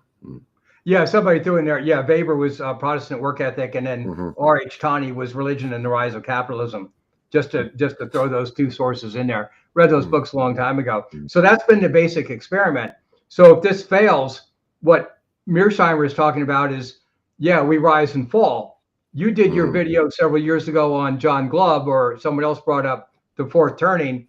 People describe, the cyclical theories, rise and falls of great powers in different ways, but the correlations that I make is on the breakout period, using Glubb's terms, you have a strong elite mass relationship, and then that carries over from the spring to the summer, and then during the fall, when a great power starts to overextend itself, then the elites start aligning with the other elites against their masses.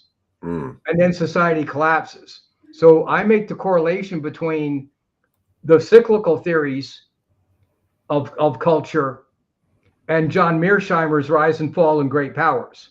The false promise of liberal hegemony. He does a whole bunch of videos on that. So, I think we're the third ideology to fall. So again, you're going back to Nietzsche's Twilight of Idols, because he was doing 1,000-year cycles or major cycles, and the other rise and fall and great powers.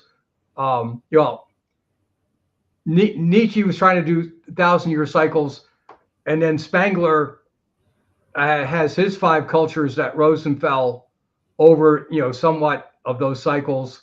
And then you got the smaller power theories that people like J.D. Unwin did, or Paul Kennedy, Rise and Fall of Great Powers, or Mearsheimer, Great Tragedy of Great Power Politics. You got Glubb, and then The Fourth Turning. So you have a complete set of books that are actually very, very parallel.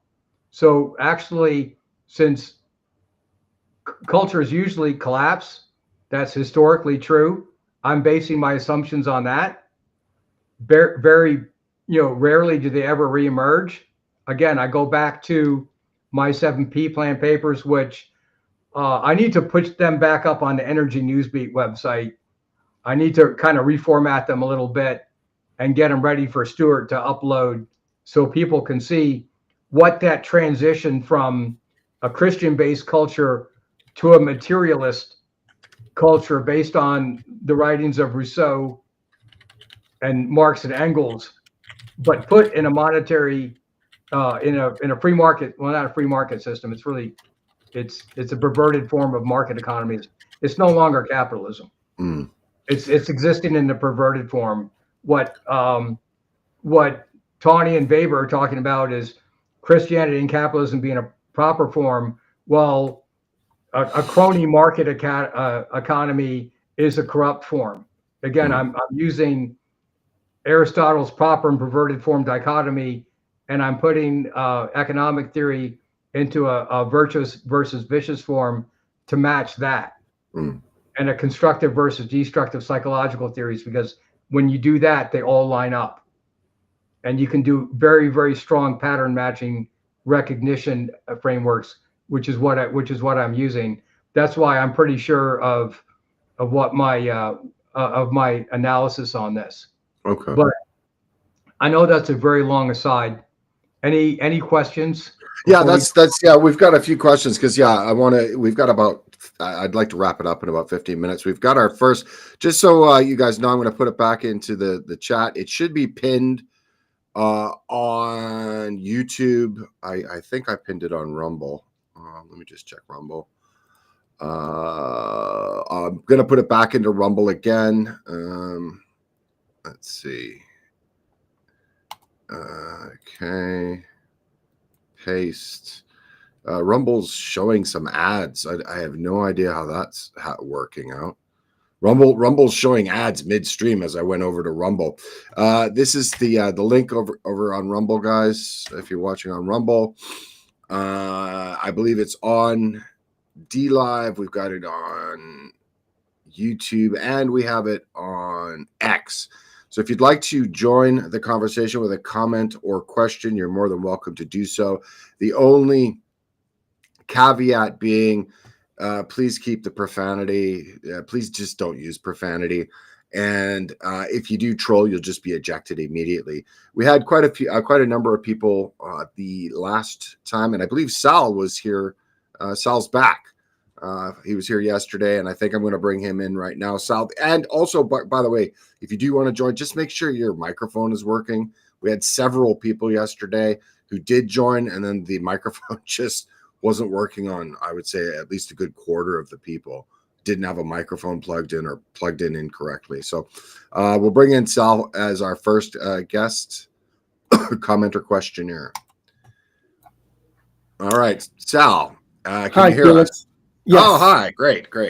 Hey, Felix. Hey, George.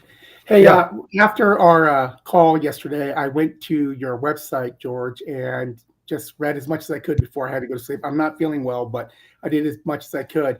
And you base your work basically explained my question from yesterday, the grand strategy, the Brits, and it's been talked about by Tom Luongo, one of the other guys I was watching today. Yeah. Okay. Basically, what's going on? Where even I saw a different comment. I had not seen it from Secretary of State Rubio, where basically Secretary of State Rubio said that NATO was a control on America, and that's kind of harking to what Tom Luongo was saying about America being led by, where it appears like we are the power but we're really not.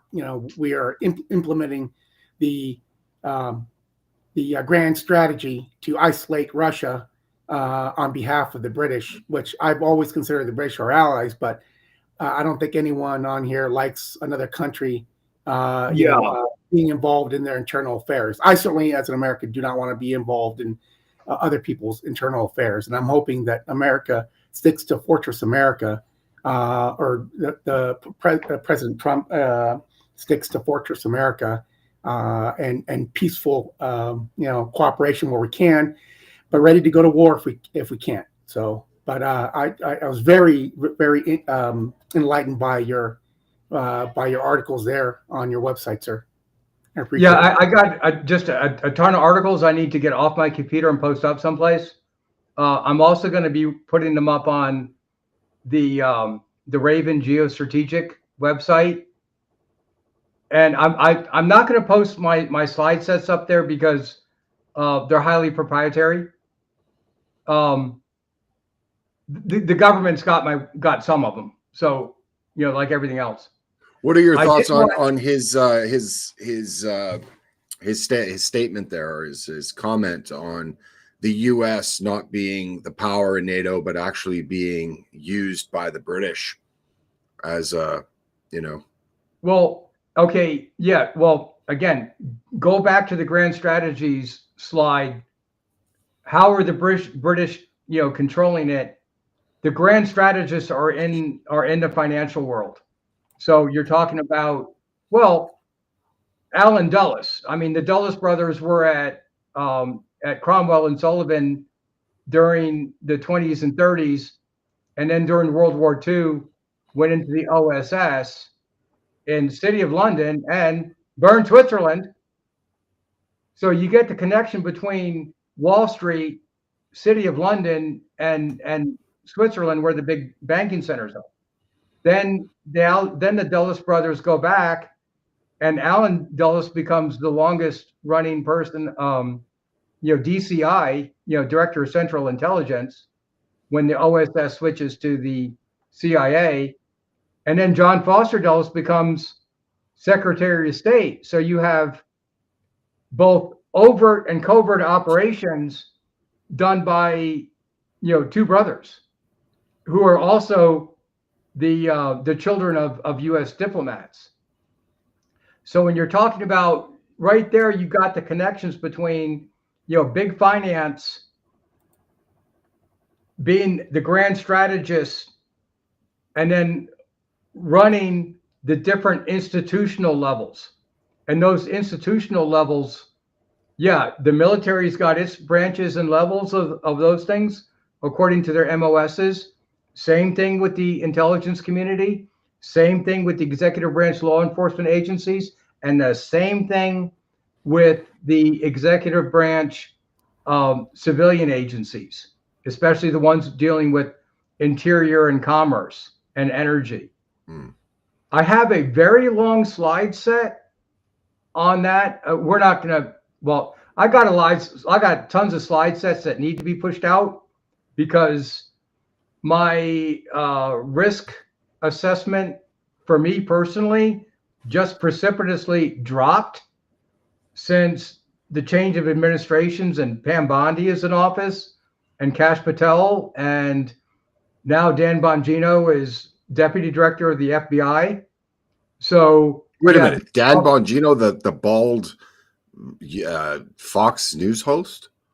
Yeah. You're kidding. Hold on. I love a lot of these people. I don't know much about him. I just knew that he was a Fox News host. I don't know anything about him. He was Secret Service, guys. Yeah, he was okay. Secret Service. Okay. Yeah, he's pretty experienced. He led teams. Right. He worked under the Obama administration. So okay.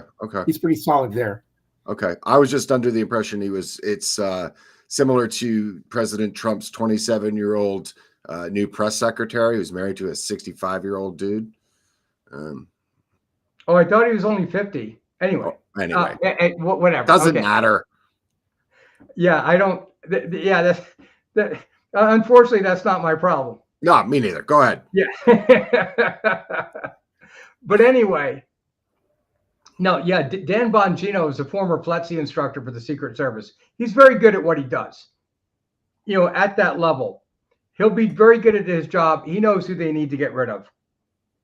He knows because he's been in contact with all the different whistleblowers, and yeah, they know who to weed out.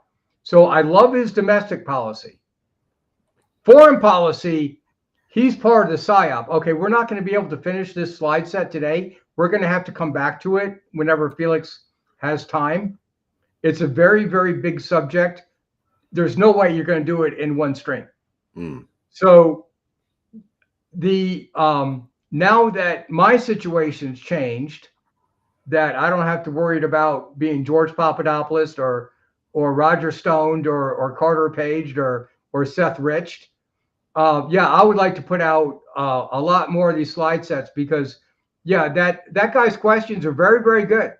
I got zero problem with it because the degree of this psychological operation of just putting out one-sided news, a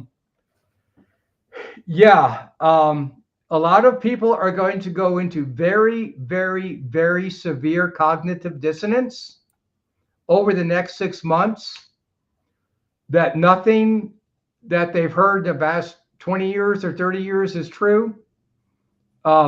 I went back and I got a very long slide set that talks about how the U.S., the OSS with Jim Thompson, Felix, you know who I'm talking about. Yep. In Bangkok, went there in 1945 with Pat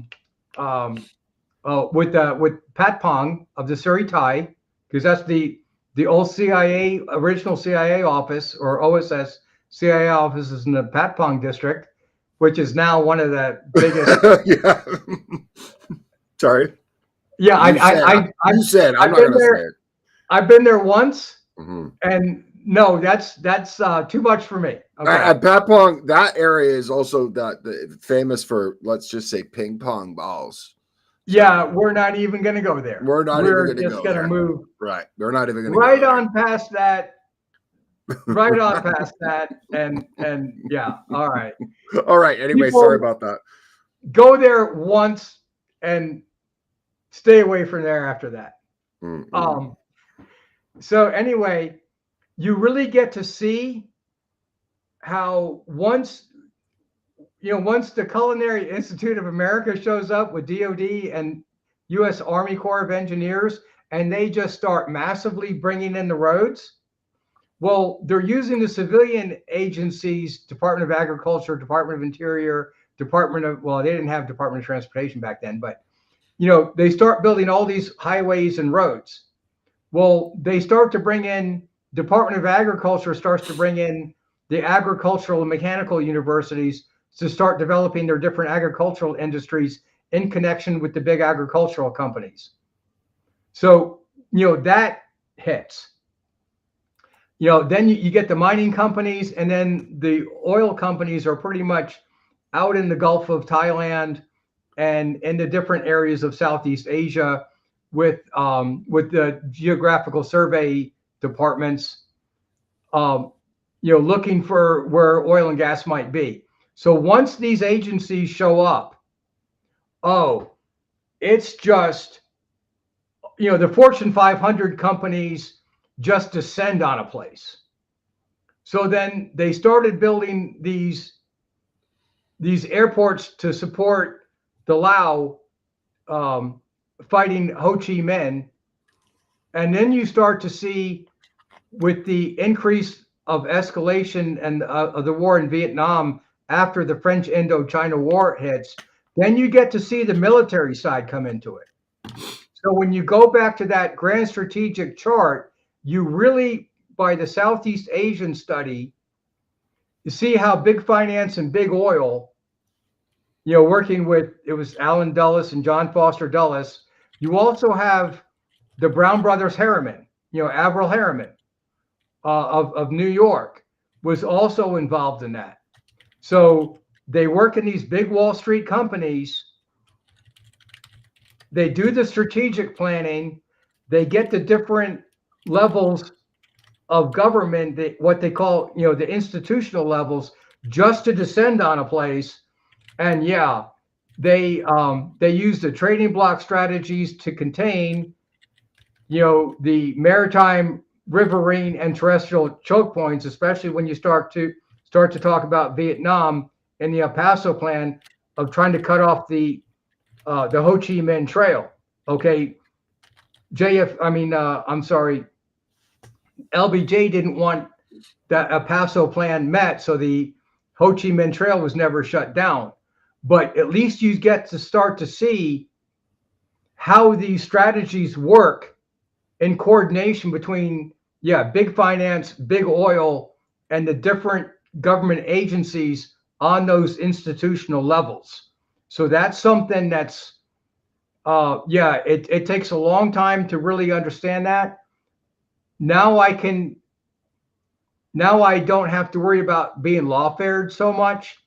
I would like to put those slide sets out into general media. I don't have a video producer, so it's too much for one person to do. But yeah, if I get funding, I'll do that, because we'll have to finish up this slide set another time. Yeah, absolutely. The amount that people have been totally deceived over the past 2 decades is mind-boggling. No, it's not going to happen in just, I don't know, how often do we do a live stream? Once every couple of months? Something like that, yeah. Yeah, I mean, and people are not going to get this subject matter without a systematic understanding of it. So yeah, I keep on telling people, watch the Mr. Sin videos on Speakman and McKinder, watch the strategy stuff videos, I think that's the name of it, on Mahan, but watch as many videos as he can. He has a lot of superfluous videos on India for this conversation. Wow, boy, actually they're really good case studies. I just don't want to, unfortunately I got to give people homework assignments, because otherwise, without a background in this, people are going to be lost. There's no way around it. Yeah. That's why I spend most of my time on Energy Newsbeat, because I'm already talking to MBAs and engineers that have been, a couple of decades in the energy business. So they know 2/3 of the information. I got to give them the other 1/3. That's not a bridge too far. Okay. Thanks, Sal, for being with us. And unfortunately, I'm going to have to, let's see. So any last comments or questions, Sal? No, that's it. I'm good.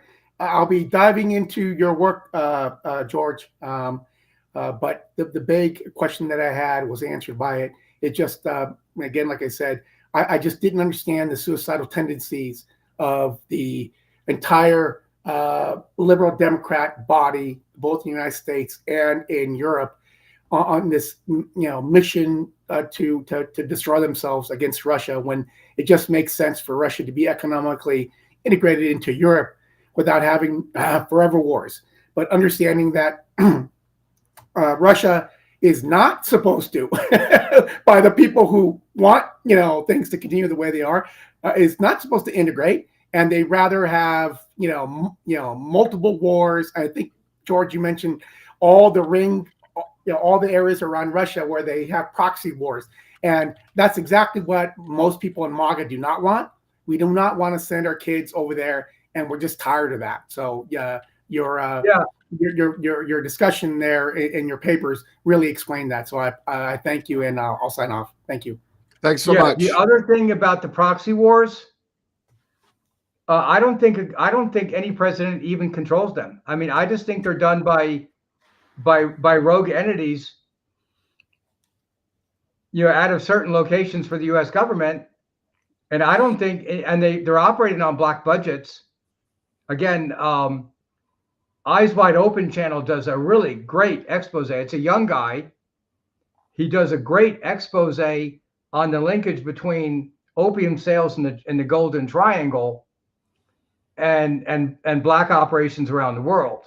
So that's, I binge watched those videos, in I think it was November, because it explains, where Paul Carter's videos on the secret war in Laos were really good. I was always wondering, like, how did the OSS make contact with the Hmong? How did they make contact with, Mac B. Sog made contact with the Montagnards? I was always really confused about that. And then I come to find out, yeah, it's the old British opium trade in China. And so then when you start to dig, well, these people have already dug into history. So I just had to sit back and watch the show. They cite their sources of information, and including the Corsicans operating out of Vietnam, which then, led itself to the French Connection, like the movie. So yeah, a lot of this stuff is very fascinating. Once you get into the different, I was already talking about Sullivan Cromwell and Brown Brothers Harriman. I think someone threw in the chat. Yeah, that became KBR. Yeah, I mean, the legacy of these organizations, continues, of these founding fathers, of the connection between big finance and the intelligence community, which originally grew out of the basement of the Pentagon. So you draw these connections, and yes, they're still going on. And it was Ben Rhodes always called it the blob, and even Obama couldn't control it. So it's not one president. I always tell people to watch the old General Wesley Clark videos, because he knows some of the people involved, and he knows, obviously, from being in the Pentagon, he knows way more than me about that. And he calls it a foreign policy coup, but he doesn't know really how it happens. It's very, you're talking about connections. We don't know exactly who's meeting with whom. You got a pretty good idea, but, you don't know exactly. So, I think this is going to follow, just like Vietnam, just like Afghanistan. Ukraine has been fought under totally wrong pretenses. I already talked about Stephen Cohen. People can watch Oliver Stone, Ukraine on Fire. Okay, it's Oliver Stone, but his videos on that are really good. John Mearsheimer, Professor Mearsheimer's been talking about it. Jeffrey Sachs. There are others. I can't remember all the names, because I did get some books where I just kind of looked at them real quick. But yeah, those are the main ones. Mm. So we're going to have to get into this, finish this, we're going to have to go and I think we could get a more regular time set up now that I'm sort of semi-stationary in one place. Yeah. Mm-hmm. You were traveling. Yes, I really wanted to get this out in January ahead of the schedule, because I knew the Kellogg plan was DOA. Now they know it. They changed policies, but now how do you overcome and tell people everything that they've heard for 2 decades is basically not true, but yet these outliers are actually right? See, that's the problem Trump is going to have. Europe is going to collapse. Their European economies. Oh, our friend, what's her name? Carolina? Yeah. Okay. Yeah, she's probably in the chat. But she was talking about, Europeans hate Trump. Okay, it doesn't matter. That's not going to, hating Trump is not going to save Volkswagen and BASF. Mm-hmm. It's not going to save the Russian automobile industries from collapsing. Hating Trump isn't going to do that. So, Trump just thought he could get an end to the war and still stay friends. Oh, no, I don't think that's possible. Just my opinion. It's written very in highly detailed language in my series of papers of why I don't think that's the case. But I'm going ahead and making my predictive bets now that my lawfare risk has severely gone reduced down. Itself. Yeah. Okay. Right. Sal, so thanks for being here. Hopefully we'll get you in next time. George, any parting words? I think we've gone over 2 hours. So I should say to the audience, first of all, I want to thank you. On all platforms, we're over 1,000 people, so that's pretty good for a Monday night or Monday, I think, for most people. So it's pretty good. I'd like to say thanks for George for being here. And George and I will have a much more regular schedule on this because I am not on the road anymore. It makes it a lot easier having a stationary place to do these live streams from, rather than from hotel rooms or, from places like Pat Pong, where George hides out with his ping pong balls. Yeah. But yeah, George, I will say I'm going to try to put George's links on these videos, but he's been very obstinate in sending them to me, and he figures, well, if they're not going to give me a job, there's no reason if I should or I shouldn't. There's a lot of stuff going on. There's a lot of. Okay, I'm just teasing you, George. I'm just teasing you. I do want to say don't thanks. Get me in trouble now. I'm not. I'm already in enough trouble. I'm trying not to. One thing I do want to go over, if you go down, just so people understand what it is I'm talking about, go down to slide 17. Okay. People need to physically see this. Okay, one sec. I'll give you 2. Yeah. Okay. You're going to have to. Let's see. Here we go. There we go. All right. So this is the number of attacks that Stu Turley gets basically every day since September, after I started reposting on his site. He got, okay, his verbiage is not in this off the bottom, but when he uploaded my Russian natural gas series of papers, oh boy, did he get attacked. And like I said, back in September, Google blocked access to his website after I posted a bunch of, after I went over a whole bunch of slide sets and papers.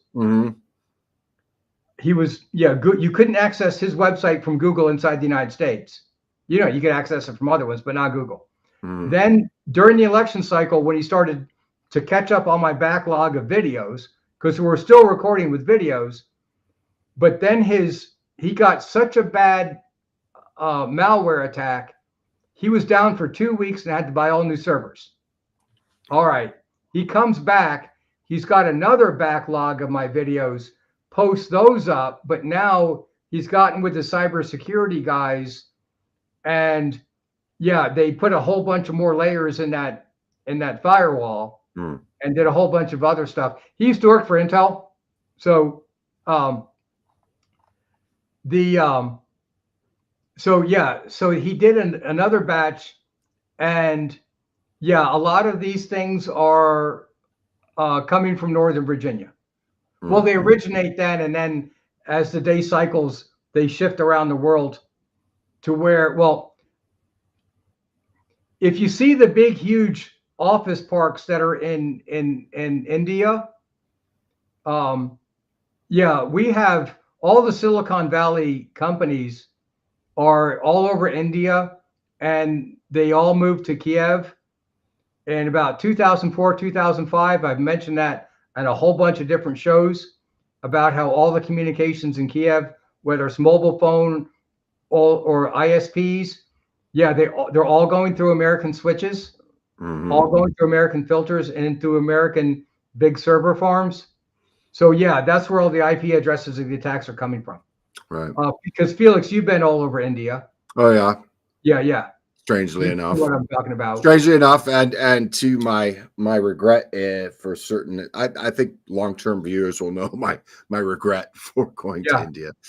All right, so I should first of all apologize to Pablo and Namor, the Submariner, who are in the queue to join. We're actually just finishing now. Please join George and I in the next one, which should be quite the next stream that we do together. It should be quite soon because we have been going almost 2.25 now. So, oh, really? Oh, yeah. We've been going quite a while. So I apologize to Pablo, apologize to Namor, the Submariner. Please just try to get into the next one that we do. It would be, you're more than welcome to do. And with that, I want to say bye to everybody. It's been a pleasure. It's always a pleasure to have George with us. And any last words, George?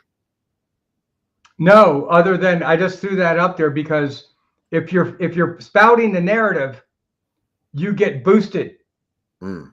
And you get USAID money, you get NED money, you get boosted in the algorithms. It's the same on then, YouTube. If you're a yeah. bread tuber boost, doing the same thing with the narratives. I mean, we've even had a few people in the chat today saying that Google has done their job well at basically burying my channels. It's it's quite interesting too. Like with Twitter, until Elon Musk bought Twitter, I got to a certain, and then I just would lose subscribers on Twitter endlessly. Elon Musk buys it, and within, I think, about 3 months, I doubled my subscriber count. So yeah, these things are real. With that said, just want to say thanks to everyone who's been here and everyone who helped the stream with super chats and rumble rants and lemons. That's very much appreciated.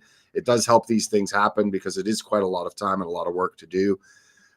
And with George, I want to say thanks. If you'd like to follow George, I'm going to try and get his stuff up on the replay. We shall see. If not, we'll do it the next time, George. So everybody, thanks very much for being here, and we will see you in the next stream. Bye for now.